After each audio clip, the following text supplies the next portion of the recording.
c'est un beau temps pour le tourisme, mais là, on n'en a pas beaucoup de touristes. Forcément, hein, de par la situation la Covid. Mais les frontières sont pas fermées, hein, c'est ça. Hein. Les frontières sont pas fermées au Maroc. Hein. Allô, allô. Ah. Allô, allô. Allô. Ça va couper.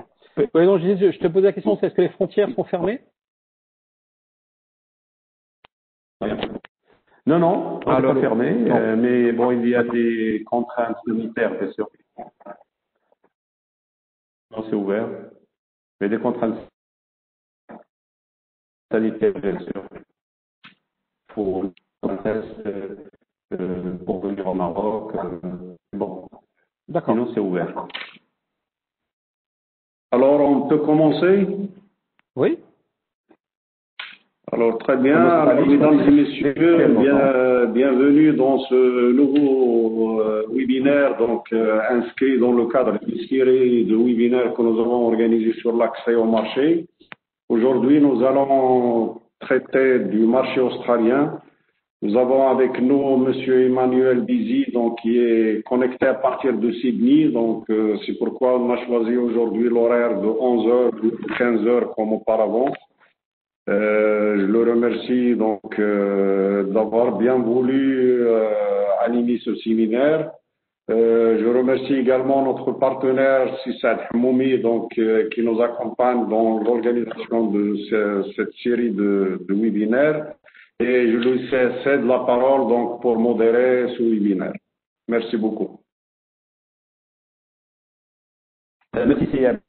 Je tiens tout d'abord à remercier la SMEX pour cette série de webinaires qui tombe à point, surtout dans la période que nous traversons, et qui permet de connaître de nouveaux marchés pour les entreprises marocaines. Je tiens tout d'abord aussi à remercier Emmanuel, qui est, comme vous le verrez, vraiment un expert en développement international. C'est d'ailleurs Emmanuel qui est mon mentor pour intégrer le groupe Globaliance. C'est un des membres fondateurs de ce réseau de cabinets indépendants. Juste pour petit rappel, peut-être qu'Emmanuel en parlera, Globaliance est implanté partout dans le monde, presque une soixantaine de pays, entre les membres, j'allais dire, de droit et les membres affiliés, comme notre cabinet. Et on est spécialisé en business développement, accompagnement. Donc Emmanuel, juste pour dire quelques mots, c'est quelqu'un que bon, connu il y a quelques années, et qui est un serial entrepreneur. Il a monté d'ailleurs des filiales sur 3 pays, hein, Royaume-Uni, Inde et Australie. Et c'est quelqu'un qui connaît parfaitement le Maroc. Il collabore depuis quelques années. Enfin, il en parlera mieux que moi. Donc je pense, on aura une très très belle, disons, présentation du marché australien. Qui reste pour le Maroc très peu connu, enfin, de ce que j'en sais, et je pense qu'il y a des opportunités, malgré l'éloignement. Je pense que les entreprises marocaines peuvent, grâce notamment à un expert local, mieux appréhender ce marché. Donc, juste un petit rappel par rapport à l'organisation. Pour ceux qui n'étaient pas, j'ai oublié de remercier aussi les partenaires, enfin les membres de la SMEX et les autres qui sont présents avec nous, qui participent. Pour rappeler un petit peu l'organisation, le webinaire dure à peu près 1 heure. Après ça, il y a une petite demi-heure de questions-réponses. Vous pouvez dès à présent utiliser le chat pour poser vos questions. Moi, mon rôle, c'est un petit peu de rassembler ces questions et d'essayer après de passer la parole à Emmanuel pour qu'il réponde de façon regroupée, parce que comme ça sera plus profitable. À la fin de la séance, peut-être les 10 dernières minutes, on donnera C'est Monsieur Belhassan qui va piloter ça. La parole à quelques personnes qui voudraient, disons, parler de vive voix, poser leurs questions ou disons, ressenti. Hein. Donc, il y a des gens qui connaissent peut-être le marché australien ou qui peuvent témoigner. Et après ça, après l'événement, on sera à votre disposition parce que l'exercice, c'est ça aussi, c'est que cette série de webinaires, c'est vous présenter le marché, mais être à votre disposition s'il y a des choses concrètes que vous voulez entreprendre sur ces marchés. C'est l'intérêt de l'exercice. Alors l'intérêt pour les entreprises, c'est qu'on a non seulement bien sûr Emmanuel qui est sur place, qui connaît parfaitement avec Expandis le marché australien, mais nous-mêmes, moi-même, la SMEX, qui seront des supports locaux pour vous aider à mieux préparer votre projet ou contacter donc Expandis dans les règles de l'art. Donc je passe la parole à Emmanuel et je le remercie encore une fois pour sa disponibilité. Merci. Si vous permettez, je tiens à préciser que nous sommes également suivis sur la page Facebook de la SMEX, donc pour les gens qui ne sont pas connectés directement, donc l'enregistrement live est sur la page Facebook de la SMEX. Merci. Merci à toi, Emmanuel. Super, merci pour cette introduction et je remercie également bien sûr l'ensemble des équipes d'ASMEX et Harvard Consulting qui sont les organisateurs de ces webinaires qui je pense sont très utiles en ces temps de Covid. Ce que je voulais dire très rapidement en introduction, effectivement, c'est que il faut se rendre compte aujourd'hui, on va planter le tableau tout de suite quand on va parler de l'Australie, c'est qu'actuellement on se parle comme il a été précisé, je vous parle de Sydney, où il est maintenant 9 heures du soir, et on est séparés par 18 000 kilomètres. Et donc effectivement, c'était pour montrer effectivement la distance qui nous sépare. C'est aujourd'hui, on est dans des, on est sur hémisphère sud, hémisphère nord. Actuellement, nous on rentre dans l'été. Le Maroc va tranquillement rentrer dans l'hiver, même si vous avez des températures agréables. Mais voilà, on est vraiment sur à des positions opposées sur la planète. Et donc ça, c'est intéressant bien sûr de le noter. Ensuite, en introduction rapide, je voulais effectivement signaler, comme l'a précisé Saad, que j'ai une connaissance assez pointue du Maroc, puisque effectivement, ça fait à peu près 20 ans que je me rends au Maroc pour le plaisir, mais pour les affaires. J'ai découvert le Maroc à titre personnel en 98. En commençant pas du tout par le Maroc touristique, puisque ma première approche du Maroc était à travers la ville d'Oujda, donc j'ai vraiment vécu le Maroc traditionnel de l'intérieur, et puis bien sûr j'ai eu la chance, dans le cadre de mes activités professionnelles et personnelles, de visiter l'ensemble des villes majeures du Maroc, et c'est un pays du cœur pour moi. Donc ça, c'était un premier point que je voulais souligner, et je pense que pour faire du business avec le Maroc, je pense qu'il faut aimer ce pays. Ensuite, en termes de collaboration avec le Maroc, comme l'a précisé Saad, donc j'ai eu la chance de vivre dans différentes parties du monde dans ma vie. J'ai vécu presque 8 ans en Angleterre, 7 ans en Inde, et en cumulé presque 6-7 ans en Australie. Donc je connais très bien ces 3 territoires, mais aujourd'hui bien sûr l'objectif c'est de parler de l'Australie. Et dans le cadre de mes collaborations avec le Maroc, j'ai travaillé avec plusieurs entités que vous connaissez bien, comme l'ex-Maroc Export ou la différentes associations marocaines comme l'AMIT pour le secteur textile, mais la PFL, alors je ne vais pas toutes les citer, mais j'ai eu l'occasion d'appréhender un multitude de secteurs au Maroc, et encore une fois, malheureusement on ne pourra pas dans les détails de chaque secteur, mais n'hésitez pas à la fin de ce webinaire de me poser des questions qui vont être plus liées à votre secteur, bien entendu, puisque quand on est entrepreneur dans un domaine d'activité, c'est souvent notre préoccupation principale. Démarrons cette présentation. Alors, on va, si la présentation a bien marché, oui, ça marche.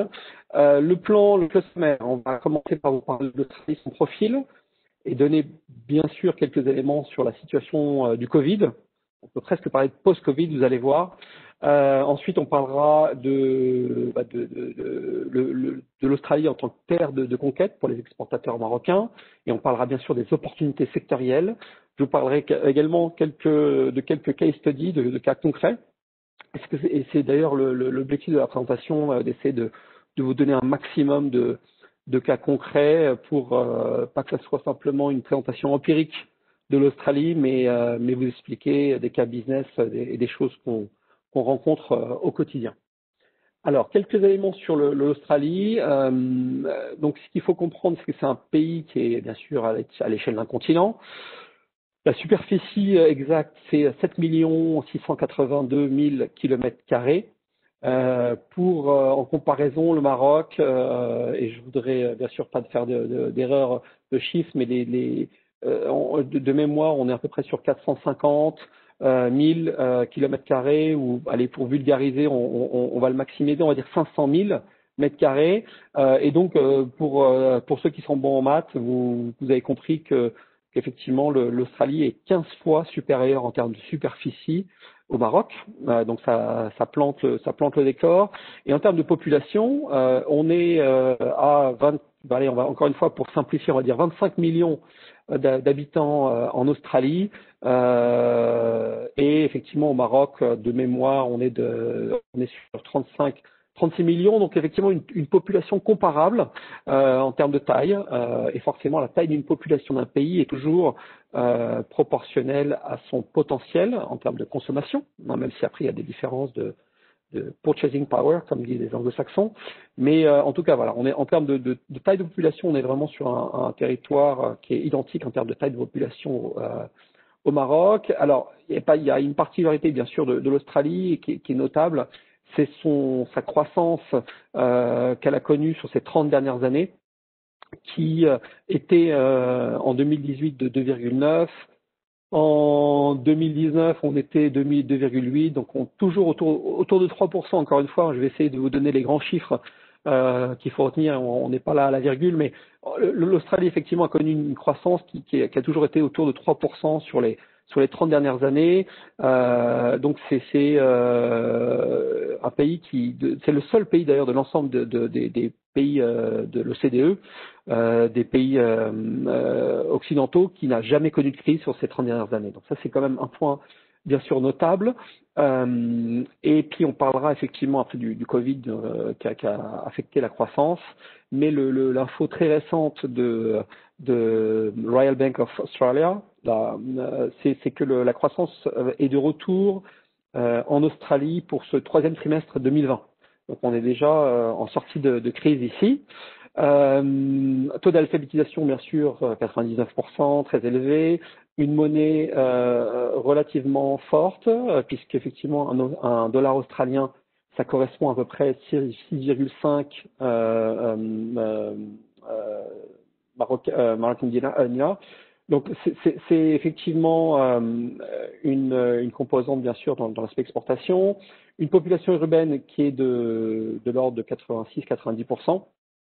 Donc ça c'est important. Et puis on a une répartition bien sûr qui est très localisée autour de 3 villes qui sont Melbourne, Sydney et Canberra. Et effectivement Canberra c'est la capitale administrative, et Sydney on peut parler de capitale économique.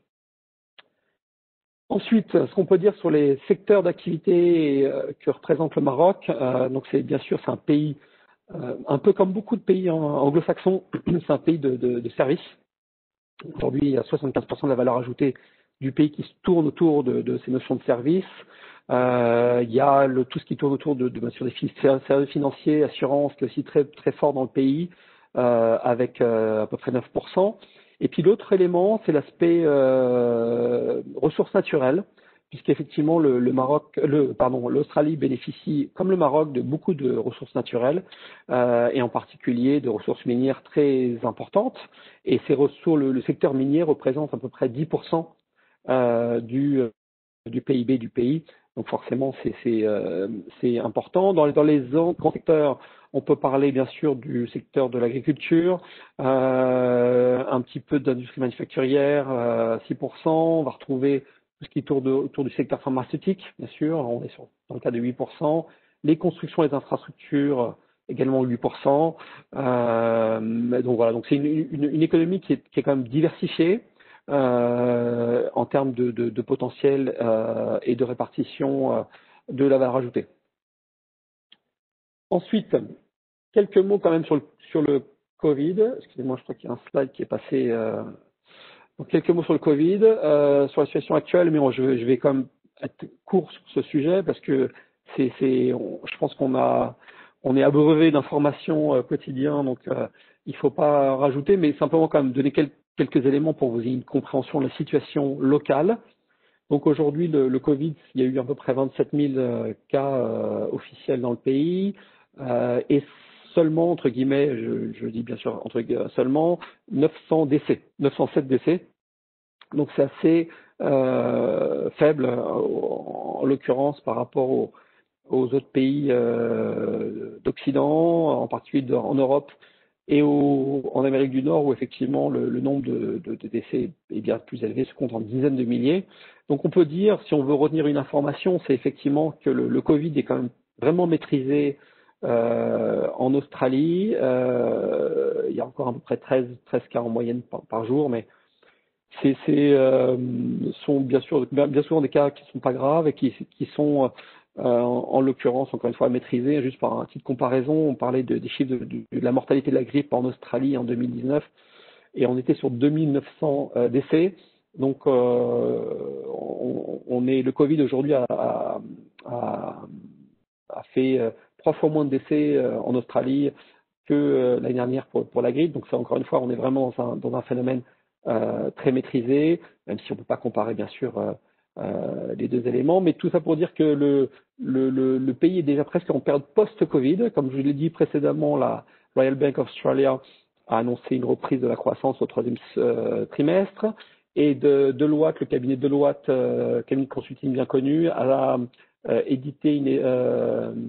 publié une étude la semaine dernière concernant le niveau de consommation des ménages qui est presque revenu au niveau pré-Covid. Donc ce sont des signes très encourageants et d'ailleurs je pense que c'est un petit peu le signal de l'ensemble de la zone Asie-Pacifique, si on veut élargir un petit peu la vision de la zone. Bien sûr, l'Australie se positionne comme un des pays majeurs de l'Asie-Pacifique et l'Asie-Pacifique dans sa globalité était la zone qui présentait la plus forte croissance avant le Covid et qui, bien sûr, post-Covid sera également la zone la plus importante en termes de croissance.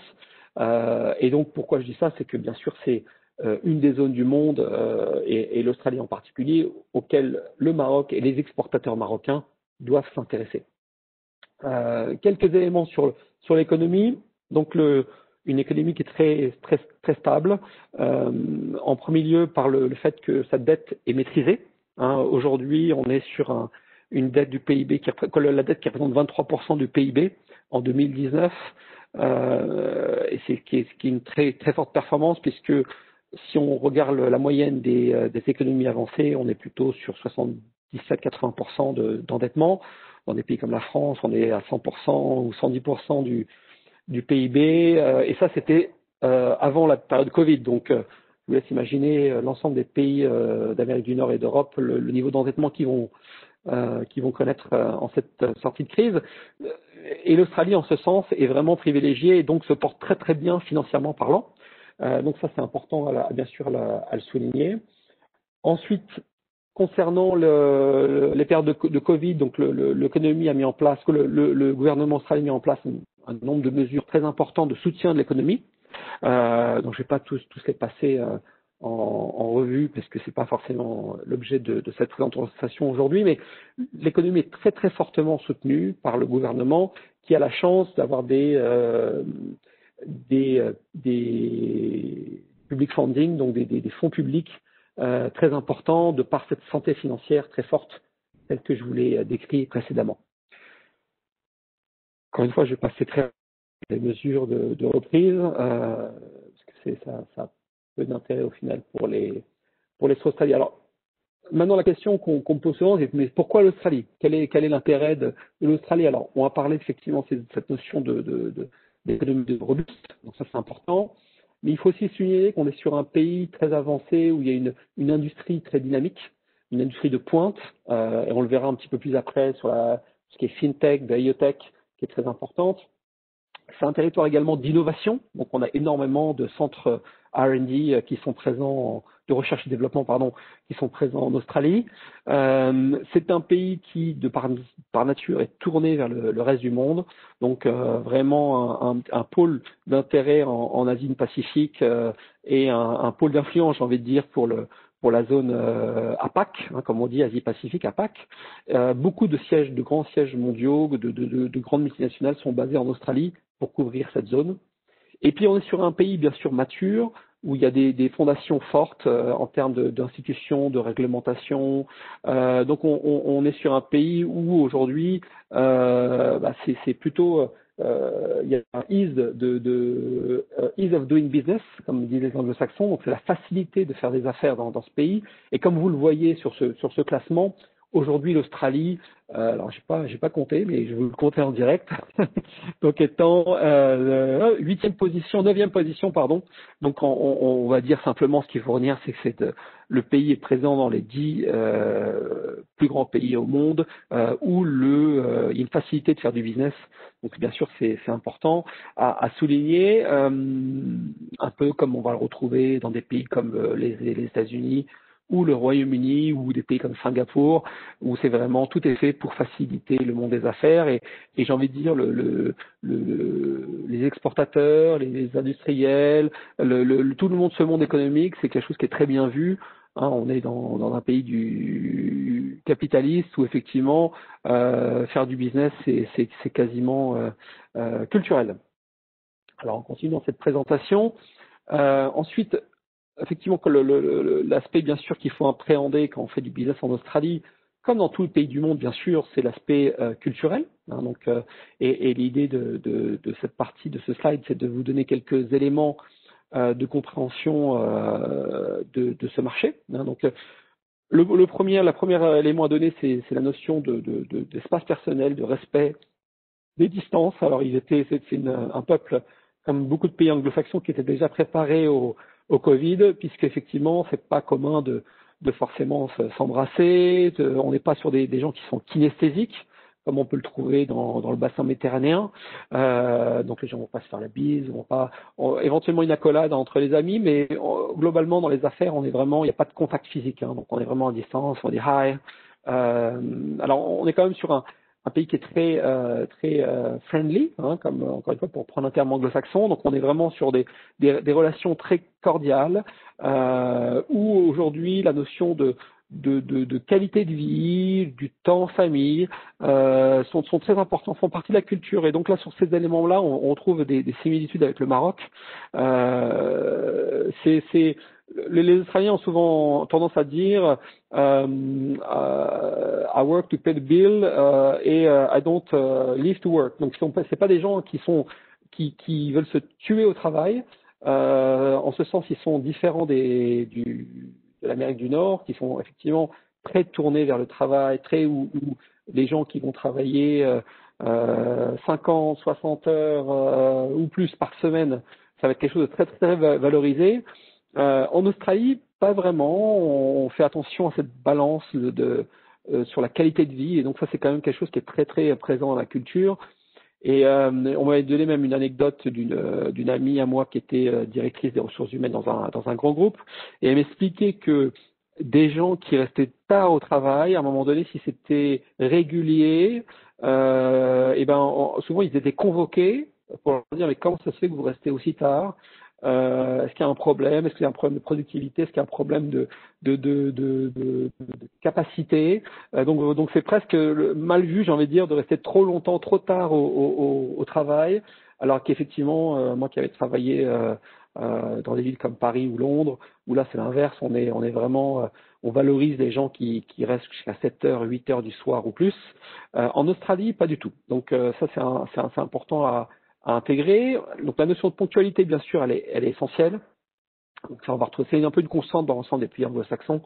Le respect du temps, le respect des deadlines, ça c'est vraiment quelque chose qui est très ancré dans la culture.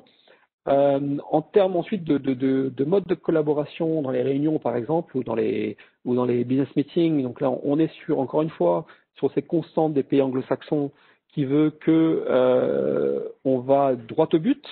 Les anglo-saxons disent straight to the point.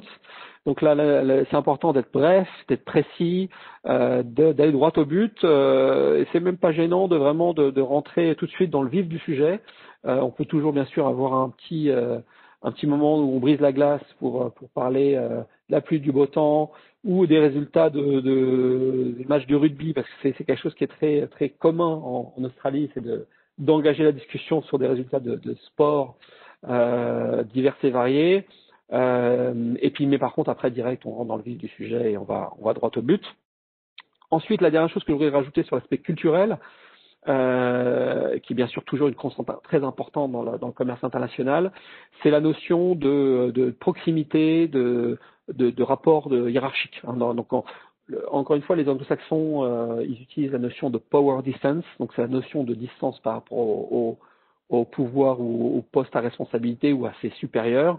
Dans des pays comme latins ou dans le bassin méditerranéen au Maroc, même en France, on est vraiment dans des rapports très hiérarchiques, où on va vraiment avoir un respect, une distance par rapport aux supérieurs hiérarchiques.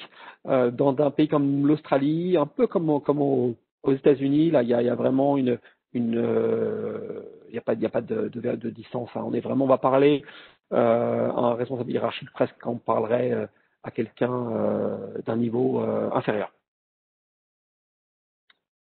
Continuons. Ensuite, c'est important quand on parle de l'Australie, bien sûr, c'est de parler de sa population. Et quand on parle de sa population, je pense qu'il y a quelques chiffres à retenir. Et le premier, c'est que 31%, et encore une fois pour vulgariser, on va dire un tiers de la population australienne, donc d'Australiens qui ont le passeport, qui ont la nationalité australienne, sont nés à l'étranger.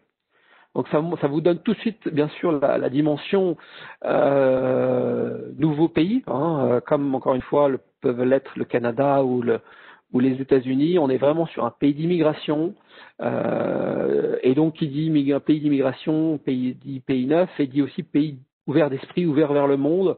Alors sur ce slide, vous voyez une répartition des différentes zones du monde qui composent ces Australiens nés à l'étranger. Et donc, comme vous pouvez voir, au final, il y a une répartition qui est assez importante entre.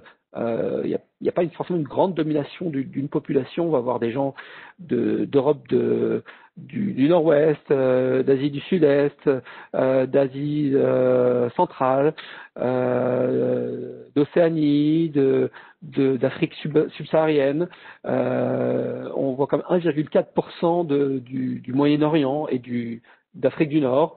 2% des États-Unis. Donc, vous voyez, donc il y a vraiment une très grande répartition de cette population overseas. Et j'ai regardé avant cette présentation pour avoir les chiffres officiels ou pas officiels.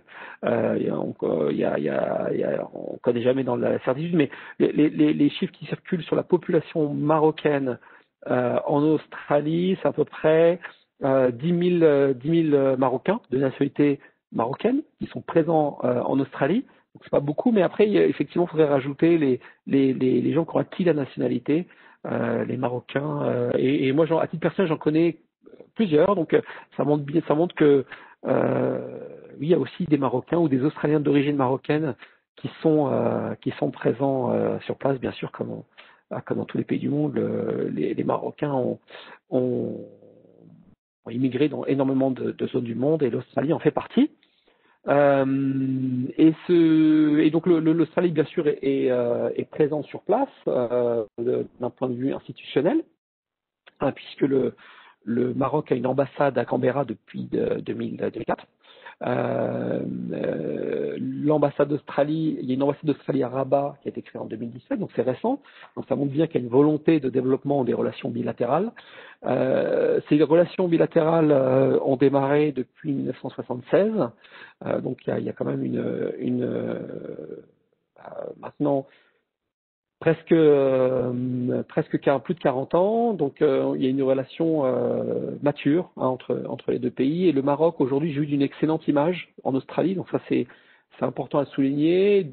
Ce qui ressort beaucoup quand on parle à des Australiens c'est bien sûr l'aspect culturel, la richesse culturelle, la diversité également, la notion d'ouverture sur le monde, d'acceptation, de tolérance, et bien sûr la fameuse hospitalité marocaine qui est aussi reconnue en Australie. Donc plutôt des choses très, très positives. En termes de relations également business, on va retrouver une association qui est importante pour les gens qui voudraient développer encore leur connaissance du territoire ou la relation business, c'est l'Australian American Business Council, l'AMBC, qui a été créé en 2017. Et entre les deux pays, il y a aussi des relations bien sûr d'affaires. On va le voir encore un peu plus par la suite.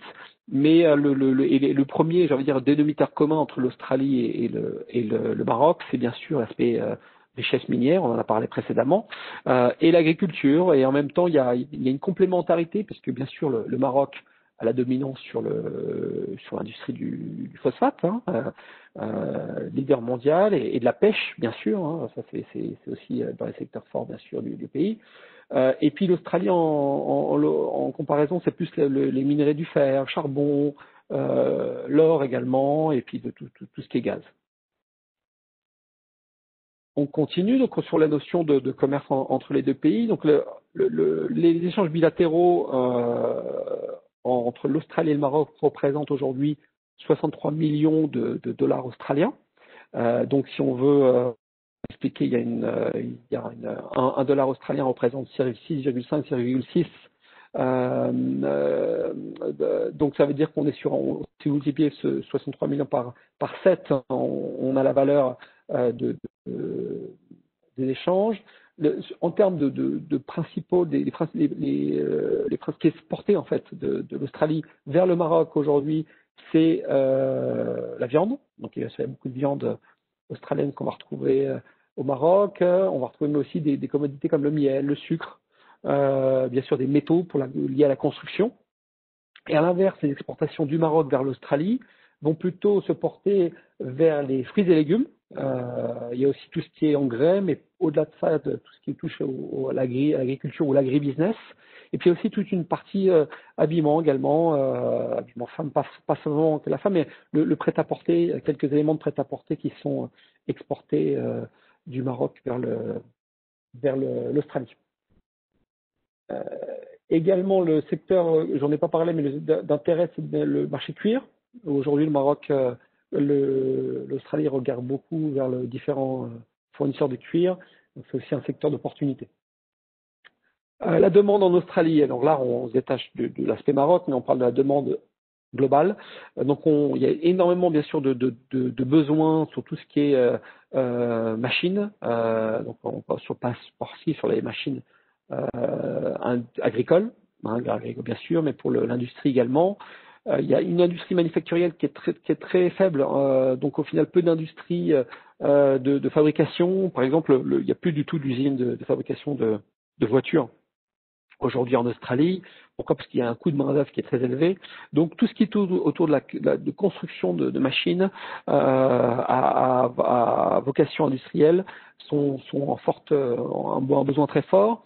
On parlait des véhicules, bien sûr, les machines agricoles, les équipements médicaux, le secteur pharmaceutique, tout ce qui est plastique, matières premières. Il y a aussi l'import de fournitures, tout ce qui touche à l'équipement de la maison. Donc il y a énormément de besoins. En tout cas, ça fait partie des 10 secteurs qui demandent le plus de besoins aujourd'hui. Et en termes d'export, l'Australie exporte dans différentes zones du monde, mais en particulier, bien sûr, sur l'Asie du Sud-Est et en particulier la Chine, qui est son premier client. Le premier client de l'Australie est la Chine aujourd'hui. Et le deuxième est les États-Unis. Et c'est d'ailleurs. Oui. Allô? Allô? Ah, ok. Oui, ça. De temps en temps, le son part. Je me demande si c'est pas mieux d'enlever l'image, la vidéo, pour que ça soit plus fluide. Oui, peut-être ce sera plus fluide. Le temps que ça se remette, ok? Totalement. Alors, juste pour couper la caméra, ça y est. j'ai coupé la caméra. Donc effectivement, ça devrait faire de l'économie de bande passante et j'espère qu'il n'y aura plus de coupure. Donc je parlais des zones d'exportation du Maroc et on parlait effectivement, les deux choses à retenir, c'est que les deux partenaires principaux clients du Maroc, de l'Australie, c'est la Chine et les États-Unis. Et c'est d'ailleurs ce qui fait la richesse du pays, puisqu'aujourd'hui, l'Australie a comme clients principaux les deux pays les plus riches du monde. Donc, l'Australie a cette chance qui porte sa croissance. Et puis la deuxième, on en a parlé précédemment, c'est cette richesse des ressources naturelles. Bien sûr. Continuons. Donc, parlons maintenant des secteurs porteurs. Donc, on en a parlé également précédemment, mais là, on va aller plus dans le détail. Tout ce qui tourne autour des énergies renouvelables, hein, des ressources énergétiques, c'est vraiment un secteur très fort. Donc, toutes les entreprises marocaines qui gravitent autour de cet écosystème des ressources énergétiques peuvent proposer leurs services en Australie. Et donc forcément, à travers l'industrie du phosphate, il y a toute une industrie très développée au Maroc, une expertise. Et donc, c'est bien sûr possible de proposer cette expertise en Australie. On a accompagné différentes entreprises, en particulier européennes, sur ce segment qui avaient développé des technologies particulières. Et donc ça, c'est une opportunité. Ensuite, on peut parler... Alors, je vais passer très vite là. On parlait, c'est le détail sur tout ce qui est énergie. Donc là, bien sûr, toujours on se volet énergie, on parle des énergies maintenant renouvelables, donc, qui est un secteur fort en Australie avec un développement très densifié des éoliennes. On est sur 38 projets de construction de parcs éoliens aujourd'hui en Australie. Je sais que le Maroc a aussi développé une expertise forte dans le secteur éolien. Et encore récemment, on a accompagné une entreprise, en l'occurrence c'est une entreprise française, qui avait développé un système de capteurs pour les éoliens et leur but c'était de la protection des hélices avec une détection de tout ce qui était objets volants, en particulier les oiseaux, qui malheureusement pouvaient détériorer les parcs. Et donc toutes les entreprises qui tournent encore une fois autour de cet écosystème de l'énergie renouvelable, on a parlé des éoliennes bien sûr, mais il y a aussi tout ce qui est énergie solaire. Donc ça peut être, c'est pas forcément toujours de l'équipement lourd, ça peut être des fois des solutions software. Chez Comaroc en IT, il y a beaucoup de développement, donc ça peut être un logiciel d'optimisation de parcs éoliens ou de parcs solaires. Donc ça c'est je pense des opportunités pour le Maroc dans cet écosystème des énergies renouvelables. Donc là, on a le détail de l'Australie et de son rang mondial sur les différentes unités. Vous aurez la présentation, je vous laisserai la lire en détail. On continue dans les secteurs porteurs. Donc bien sûr, un des secteurs essentiels, c'est le secteur agriculture et agroalimentaire. Donc on va retrouver aussi bien, alors là on est sur deux segments différents, mais encore une fois, pour toute entreprise marocaine qui ont développé des technologies qui sont liées à l'optimisation de l'agriculture ou de l'agribusiness. Donc là, encore une fois, il y a énormément de farms qui sont des fermes d'exploitation à l'échelle mondiale qui sont les plus grandes du monde. On a vraiment des gens qui ont un pouvoir d'achat qui font énormément d'investissements dans l'équipement, les machines, l'optimisation de leur production. Donc aussi bien dans l'équipement que dans les solutions, on est sur quelque chose qui est un secteur porteur encore une fois pour le Maroc. Sur l'aspect agroalimentaire également, alors ça c'est aussi bien sûr un secteur très fort et en l'occurrence depuis le Covid ça a accentué ce potentiel. Pourquoi? Emmanuel, on vous a perdu. Emmanuel, on vous a perdu pour les 2 dernières phrases. Est-ce que c'est revenu? Allô? Oui, c'est bon, Emmanuel. Superbe. Alors, je vais reprendre sur cet aspect agriculture, agribusiness. Donc, je parlais effectivement du potentiel pour les entreprises marocaines de cette industrie. Mais bien sûr, l'agroalimentaire, et pourquoi l'agroalimentaire, en particulier dans cette période Covid, c'est que on est sur un pays, bien sûr, occidental, où on a une grande distribution alimentaire organisée. Donc, on va retrouver de grands acteurs de la grande distribution, qui sont en l'occurrence en Australie, il y en a 3, qui sont Woolworths, Coles et Aldi. Aldi que vous connaissez à travers l'Europe. Donc il y en a 3 qui sont les équivalents de Carrefour, Auchan et Casino, on va dire, et qui bien sûr ont fait des scores extraordinaires dans la période de confinement, en période Covid. Pourquoi? Parce que il y a énormément de restaurants qui sont fermés, beaucoup plus de gens qui travaillent en télétravail, donc il y a une consommation à la maison qui a été multiplié par 2, par 3, et la grande distribution en est la grande bénéficiaire. Donc, encore une fois, pour être concret, on a sur les 3 derniers mois, on a accompagné différentes sociétés de l'agroalimentaire qui vendaient déjà aux grands acteurs comme Auchan, Carrefour, Tesco, et qui, par exemple, ça va de secteurs très divers, comme par exemple les légumes en conserve, les produits surgelés. Donc, on a vraiment une grande diversité. Donc, les Australiens sont très demandeurs de nouveaux acteurs internationaux. Donc, les sociétés marocaines qui aujourd'hui servent la grande distribution au Maroc ou en Afrique ou en Europe peuvent prétendre à proposer leurs produits aux enseignes de la grande distribution australienne. Je continue, et là encore une fois, on est sur des chiffres d'exportation, ça n'a pas beaucoup d'importance, mais dans les produits bien sûr importants en termes de potentiel pour les entreprises marocaines, il y a le volet produits d'épicerie, le produit gourmet, donc qui sont des produits très consommés en Australie. Ce qu'il faut savoir, comme j'ai expliqué précédemment, c'est qu'on est sur une population anglo-saxonne, certes, qui regarde très fortement vers les États-Unis, mais comme on est une population qui est très diverse en termes d'immigration, on va retrouver énormément de gens qui ont des goûts très similaires à ce qu'on va retrouver en Europe ou dans le bassin méditerranéen, que ce soit aussi bien au niveau des épices, mais aussi des produits de boulangerie, de viennoiserie, de pâtisserie, et tous les produits un peu de grande distribution qu'on va retrouver un petit peu en Europe ou encore une fois dans le bassin méditerranéen. Donc encore une fois là on a vraiment un potentiel, je pense, pour les entreprises marocaines du secteur. Il ne faut pas hésiter à proposer vos expertises sur ces segments. Bon, j'en ai parlé bien sûr de Woolworths, Coles et Aldi. En l'occurrence Woolworths et Coles qui ont quasiment 80% à eux deux de part de marché.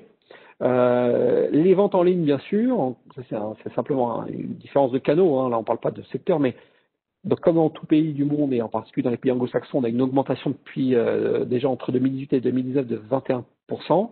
Et depuis le Covid, on a quasiment doublé, triplé cette croissance. On continue sur les secteurs porteurs. Bien sûr, on en parlait tout à l'heure, pays développés, pays de technologie, où effectivement tout ce qui est entreprise fintech, medtech, agrotech, foodtech, toutes les terminologies en tech sont très développées en Australie. Donc il y a 800 sociétés de fintech aujourd'hui. Le secteur représente à peu près 600 millions d'investissements. Il y a 100 millions d'investissements. Le medtech également, on est sur 1,8 milliard. Donc l'Australie est dans le top 20 des sociétés de medtech dans le secteur médical. Donc toutes les entreprises marocaines de pointe qui sont liées à ces économies, à ces industries, ont leur place au Maroc et doivent proposer, si elles sont déjà présentes dans la zone Asie-Pacifique par exemple, doivent proposer leurs services également à l'Australie. Les services financiers, aussi très rapidement, je vais en parler. Bien sûr, l'Australie est le cinquième plus grand pool de fonds, le fonds d'investissement, la 9e place sur le marché boursier, la 10e place au monde en termes de change. Donc, bien sûr, une place importante dans le monde en termes sur le marché financier, mais et encore en particulier sur la zone Asie-Pacifique. On va retrouver deux grands pôles qui sont Singapour et l'Australie. Autre secteur que je vais balayer rapidement, puisqu'on n'a pas le temps bien sûr de tous les couvrir dans le détail, mais le secteur de l'éducation également très très développé en Australie, le tourisme, même si effectivement cette période Covid, le tourisme au global dans le monde a pâti très fortement de la crise. Les infrastructures qui sont portées aujourd'hui par énormément de projets nationaux de finances publiques. Et ces projets sont très fortement ouverts aux entreprises étrangères. Donc, dans les infrastructures, on suit beaucoup de clients qui sont liés aux tramways, aux métros, différents métros qui se sont développés en Australie. On vient de signer un nouveau contrat avec une société qui fait des émulsions pour les routes. Donc, vous voyez, on est vraiment sur les infrastructures, c'est vraiment un marché vraiment phare en Australie. La filière de la mer, donc là bien sûr il y a une passerelle très forte avec le Maroc, qui a une industrie très développée sur ce segment. Et puis les biotech, bien sûr, on en a parlé un petit peu tout à l'heure. Continuons, donc ça c'est les missions que nous avons réalisées avec Expandis avec le Maroc. Donc on va le balayer très rapidement, mais dans le cadre de la vie d'entreprise, nous avons travaillé, nous, à titre personnel, au Maroc avec le secteur de l'habillement. Je parlais de la tout à l'heure, mais on a travaillé aussi dans le secteur de l'automobile, dans l'agroalimentaire. Et je pense que mon collègue Raphaël, qui vous a parlé également du marché du Royaume-Uni, vous a couvert ces différents aspects. En quelques mots sur les services qu'on couvre, donc c'est vraiment l'ensemble des services que peuvent rencontrer des sociétés exportatrices. Donc ça peut aller de l'étude de marché. Donc si demain vous avez besoin d'avoir des éléments marché dans un secteur donné, on peut même vous donner, c'est pas forcément une prestation, on peut simplement vous alimenter quelques chiffres si vous avez besoin de quelques éléments. Du moment que ça reste très précis, très très concis, on est là bien sûr pour vous aider. Alors si vous avez besoin de quelque chose de beaucoup plus construit, qui va demander du temps et des ressources, là forcément ça va s'inscrire dans une prestation, mais on fait bien sûr de la création de filiales pour les entreprises marocaines qui voudraient s'installer. On fait de la recherche de partenaires dans le cadre de joint venture, on fait de l'aide à la croissance externe. Pour certains clients, on fait du business développement local, externalisé. Donc ça c'est quelque chose qui est beaucoup demandé en ce moment, surtout que les frontières sont fermées. Donc c'est compliqué de suivre une clientèle locale. Donc si vous avez des sociétés marocaines qui sont déjà présentes et qui ont des problématiques de suivi de clientèle, donc c'est des volets sur lesquels on peut opérer. Super, écoutez, merci. On arrive à la fin de cette présentation, donc elle se voulait être concise, mais c'est l'exercice c'est le but de l'exercice. Donc je viens de regarder mon chronomètre et on est à 45 minutes, donc on est exactement dans les temps. Et je vais maintenant, je crois, laisser la parole à nouveau à Saad, qui va faire un peu une synthèse de quelques questions, je crois.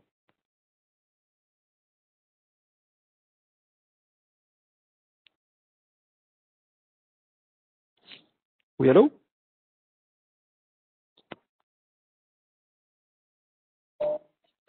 Oui, Manuel, merci beaucoup pour cette présentation assez riche en informations et qui donne l'appétit pour le marché australien.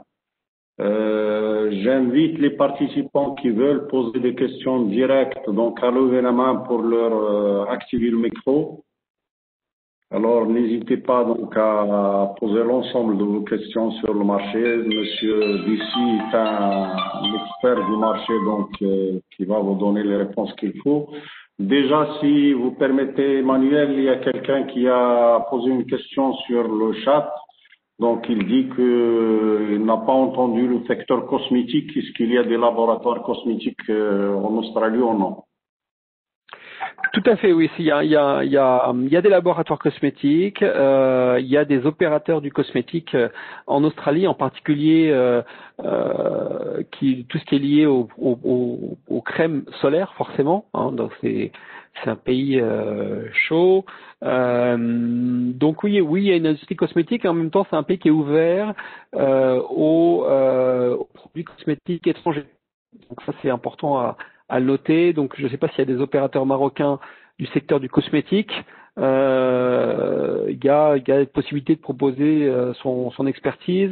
Et bien sûr la chose à noter, c'est qu'on est sur un marché qui est très porté vers tout ce qui est sustainability, le bio ou comme on dit en pays anglo-saxon, tout ce qui est produit organique. Donc ça c'est bien sûr un segment à potentiel. Merci beaucoup. Je donnerai la parole à Monsieur Abdelmalek Saïdi, donc qui a levé la main. Monsieur Saïdi. Oui, bonjour. Bonjour. Bravo, Monsieur Hamami, à Monsieur Emmanuel Bisset et à tous les organisateurs de la société ASMIC. Ça fait grand plaisir de participer avec vous. Juste comme on est opérateur et développeur, bien sûr, accélérateur à l'accès à l'énergie verte, ce qu'on appelle l'économie verte. Donc, ce que j'ai entendu de Monsieur Emmanuel, c'est que le marché australien est en développement dans ce secteur-là. On aura le grand plaisir d'échanges, d'expertise et connaître, bien sûr, les entreprises là-bas. C'est le contenu principal de la question. Alors, je suis pas sûr d'avoir j'ai compris le secteur dans lequel vous opérez. Par contre, vous avez une question précise sur le secteur ou? Oui, bien sûr, on aura le grand plaisir de connaître, bien sûr, les entreprises là-bas en Australie pour échanger d'expertise dans ce domaine-là. Exactement, tout à fait. En fait, encore une fois, la nature de la présentation d'aujourd'hui, elle a vocation à être généraliste. A posteriori de la présentation, aussi bien les équipes de Harvard Consulting que les équipes d'Asmex que les équipes d'Expandis sont là pour vous aider, pour vous, s'il y a des questions précises, elles peuvent être traitées après. S'il y a des demandes de compréhension d'un segment de marché, c'est des choses auxquelles on peut vraiment avancer dans le détail et donner des choses qui vont être spécifiques à votre problématique et à votre industrie. Hein, donc c'est effectivement, en tout cas, vous êtes sur un secteur qui est très porteur en Australie, et donc ça serait intéressant de comprendre votre scope d'expertise et ce que vous proposez aujourd'hui, et voir comment on peut trouver un match effectivement sur le territoire australien.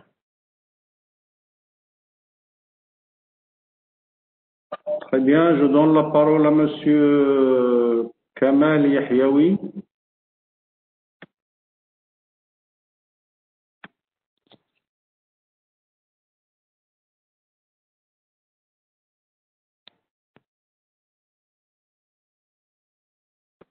Monsieur Yahyaoui.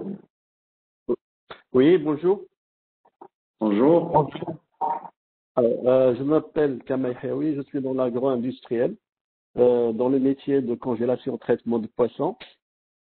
Nous avons eu cette année des connexions avec le marché australien à travers des sociétés en Nouvelle-Zélande. Ma question est...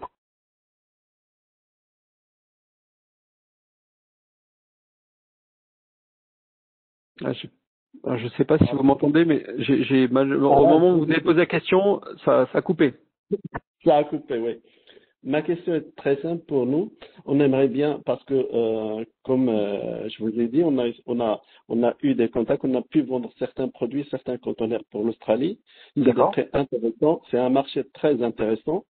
D'accord. Et nous voulons comment avoir des contacts directs avec les supermarchés australiens, ou comment peut-on avoir une connexion avec ce marché. Merci. Oui, bien sûr. Alors,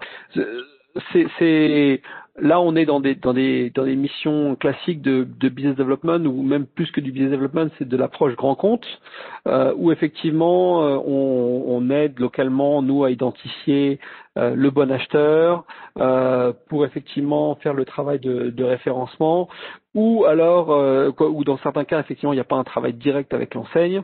L'enseigne va complètement déléguer ce segment de produit à un importateur-distributeur, et dans ces cas-là, tout le travail doit se faire avec cet importateur-distributeur.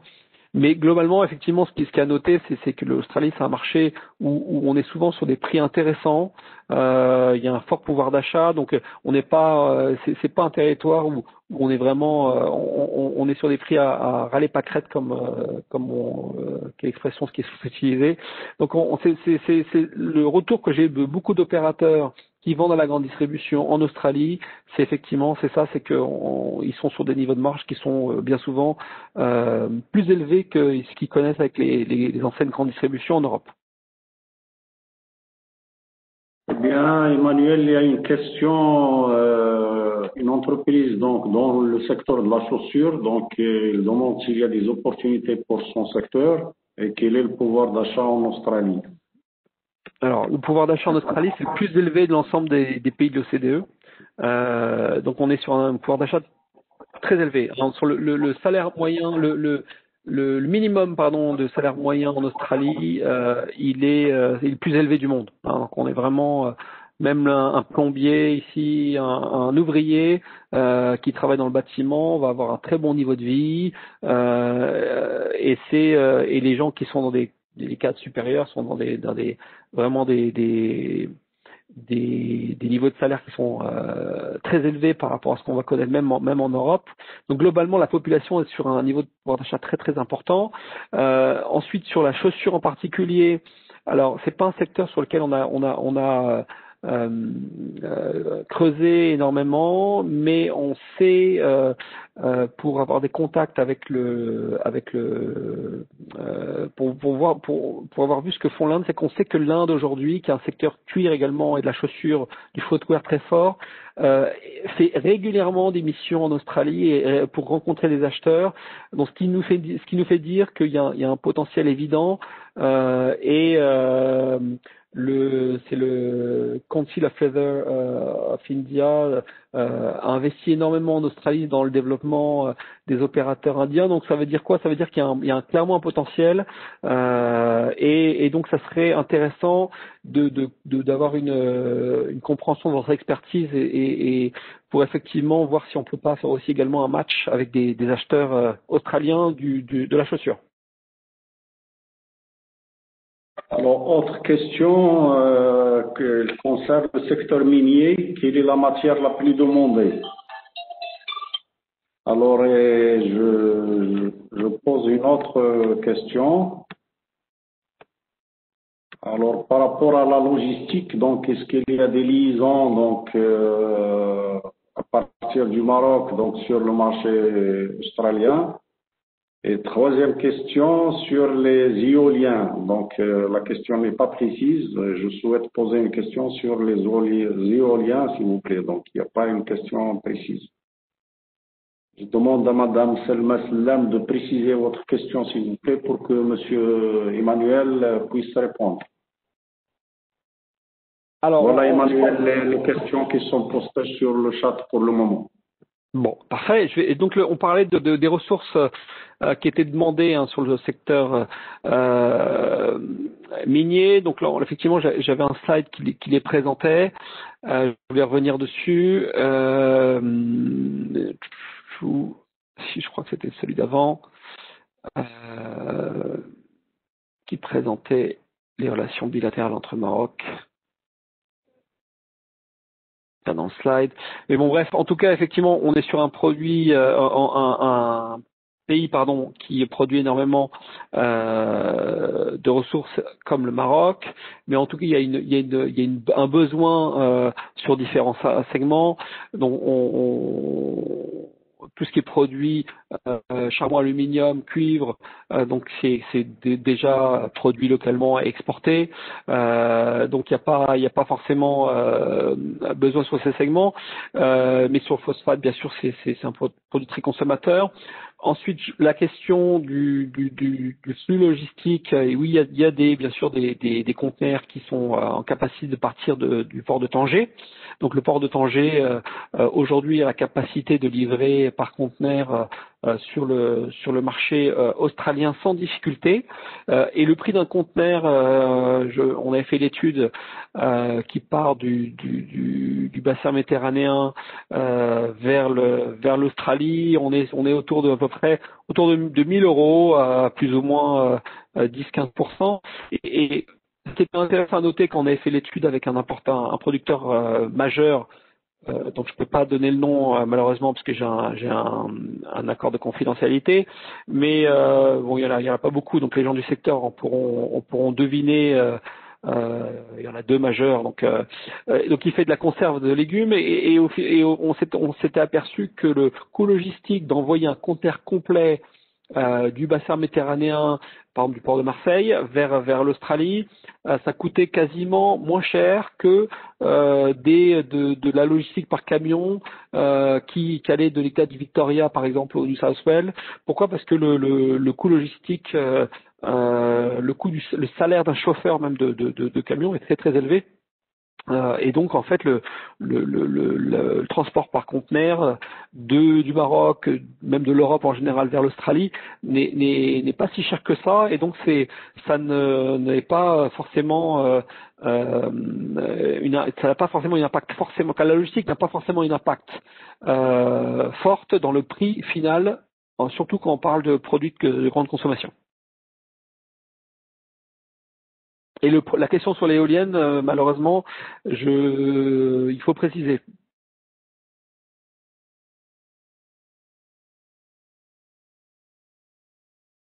Je vais donner la parole à Madame Selma Slam pour préciser la question sur les éoliens. Madame Selma Slam. Oui, bonjour. Vous m'entendez? Oui, très bien. Tout d'abord, je souhaite vous remercier pour la qualité de tous les webinaires que vous conduisez depuis. En fait, j'ai assisté depuis l'Éthiopie jusqu'à aujourd'hui, donc je vous remercie énormément pour toutes les informations. Alors, ma question pour l'Australie, quand vous avez parlé de l'éolien et vous avez dit que ce pays est fort en énergie renouvelable, est-ce que vous parlez des parcs qui sont créés par l'État, comme le cas du Maroc, ou vous parlez des entreprises qui fabriquent les composants, par exemple les composants de pales ou les composants de panneaux photovoltaïques? Est-ce que c'est ce marché-là qui est la fabrication d'éléments qui sont utilisés pour l'énergie éolienne ou l'énergie solaire, qui est fort pour l'Australie? Et si c'est le cas, est-ce qu'on peut avoir la liste des entreprises de ce domaine facilement sur Internet? Ça veut dire, est-ce que moi, par exemple, je peux rapidement trouver sur Internet la liste des entreprises qui fabriquent ces composants? Et aussi, la deuxième question, c'est quoi le benchmark, par exemple, aux entreprises, par rapport, par exemple, aux entreprises chinoises? Parce qu'on sait aussi que les Chinois, ils sont très forts dans la fabrication de composants de toute l'industrie éolienne et solaire. En fait, nous, ce qui nous intéresse, c'est d'approcher les entreprises qui fabriquent ce genre d'éléments. Merci beaucoup. Oui, bien sûr. J'ai bien compris la question, mais je vous remercie de l'avoir précisé. En fait, il y a les deux. Il y a les deux. Donc, l'industrie, la question c'était est-ce que c'est au niveau des parcs ou est-ce que c'est au niveau des fabricants? Et donc, la réponse est oui, il y a énormément de parcs qui sont présents aujourd'hui. Il y a un développement et énormément d'argent public qui sont mis dans les parcs, mais il y a tout un écosystème, une industrie qui s'est développée autour de la fabrication. Donc, on va retrouver les deux. Donc, aussi bien des fabricants et des gens d'équipement et des gens de gestion du parc et des gens dans le software, des gens dans des capteurs, que un potentiel pour des gens qui vendraient des technologies à ces parcs. On va vraiment retrouver les deux.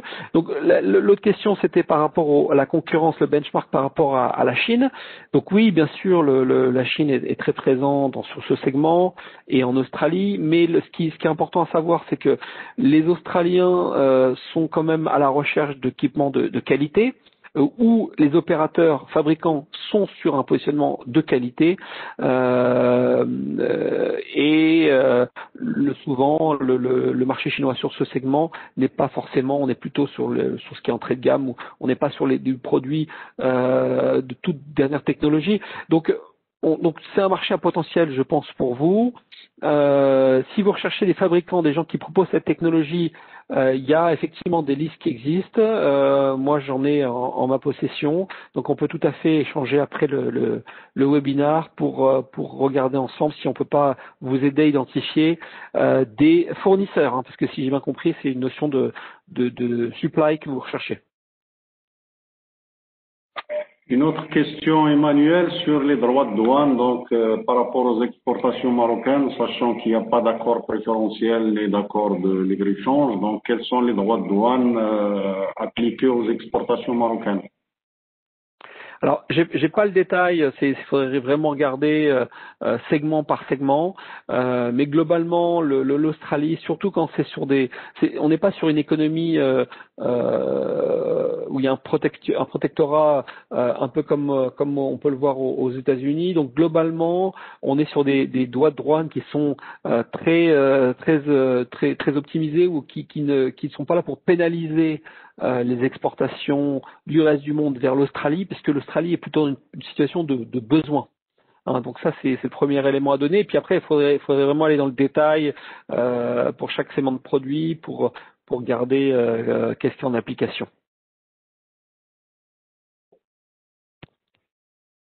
Il y a quelqu'un qui a levé la main, mais il y a un non inscription automatique, donc je donne la parole à la personne qui a levé la main. Merci, Sibel Hassan. C'est Fikrat Mohamed. Un grand merci. Ah, c'est Fikrat, bonjour. C'est inscription automatique, donc. Là, je me suis... Emmanuel, nous avons aussi Fikrat, donc qui est vice-président de la SMEX et qui est patron de la Cogimar, que vous connaissez. Bien. Merci, monsieur Emmanuel. Oui, pour l'excellente présentation. C'est une très bonne présentation, très enthousiasmante. Et ça, je vous félicite pour la qualité et puis pour la richesse des données. Ma question elle est relative aux technologies de dessalement de l'eau. Je ne sais pas comment ça se présente en Australie. Est-ce qu'il y a des opérateurs? Est-ce qu'il y a des technologies déjà éprouvées? Et si jamais vous avez quelques idées sur l'ordre de grandeur des prix de revient d'obtention de l'eau dessalée. Merci, monsieur Emma. Alors, je vais pas broder autour de la réponse. Je n'en ai aucune idée. Donc, par contre, ce qui est intéressant, c'est que, bien sûr, comme on est sur place, on a accès à l'information. Peu importe le secteur d'activité, on arrive toujours à trouver l'information. Et comme on est sur un marché mature où tout est disponible très facilement par les autorités locales, je me ferai un plaisir de demander à une personne de mon équipe de faire une recherche de quelques heures sur ce segment et puis vous envoyer un mail avec quelques éléments de réponse si vous le voulez bien. Excellent, monsieur Emmanuel. Merci beaucoup. Hein. Merci. Bon, est-ce qu'il y a quelqu'un d'autre qui veut poser une question ou une intervention?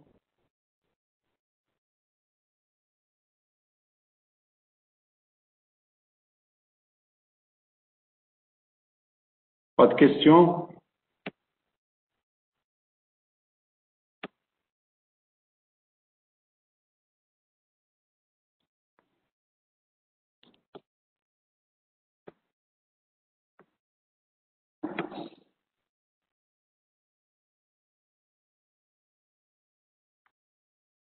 Et Emmanuel, apparemment, tout est clair, donc il n'y a pas de nouvelles questions. Donc,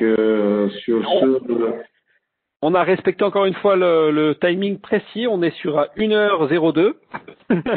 Donc, on est plutôt bon. On l'a fait à l'australienne avec un respect du temps et imparti avec exactitude. Donc merci, je voulais remercier également à nouveau l'ASMEX pour avoir organisé, parrainé, promu et proposé à l'ensemble de ses membres ces webinaires. Je pense que c'est une initiative très importante, très riche et qui, en tout cas pour les retours qu'on a eu pour l'instant, est très appréciée. Donc merci vraiment à vous, à l'ensemble de l'équipe. Merci également à Saad et à l'ensemble des équipes d'Harvard Consulting présents à Casablanca, avec également de leur côté une très forte expertise de l'export, de l'international, et qui sont à vos côtés pour toutes les problématiques qui tournent autour du business développement et de l'export. Et puis nous, dans les pays, sur le terrain, et en l'occurrence pour Expandis à Sydney, on est à votre disposition. Encore une fois, on n'est pas comme des avocats qui vont facturer à la minute ou à l'heure dès qu'on va parler ensemble. Donc n'hésitez pas à nous solliciter. On est vraiment là pour vous aider. Si on peut vous donner un coup de main, avec grand plaisir. Nous, notre leitmotiv, c'est vraiment d'aider les entreprises marocaines, soit à initier un développement, soit à consolider.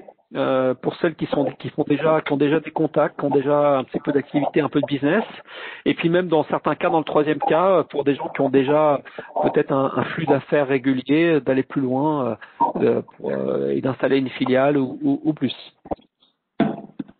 Très bien, merci beaucoup Emmanuel pour votre exposé très riche, très intéressant. Saad a eu des problèmes techniques, donc il s'est déconnecté. Merci à tous les participants, merci d'avoir participé, d'avoir posé des questions et j'espère qu'on se retrouvera, Inch'Allah, dans le prochain webinaire donc dédié au Canada et aussi à notre sur la Russie, donc vous allez recevoir tous des invitations. Bien sûr, nous restons toujours en contact avec Emmanuel donc pour un développement sur son marché. Donc, toutes les entreprises donc, qui sont intéressées peuvent contacter l'ASMEX donc directement ou contacter Emmanuel donc directement. Vous avez eu son mail et à très bientôt. Merci à tous. Et pour moi, il est 10h, plus de 10h du soir, donc je vais rentrer dans mes foyers. Merci à vous.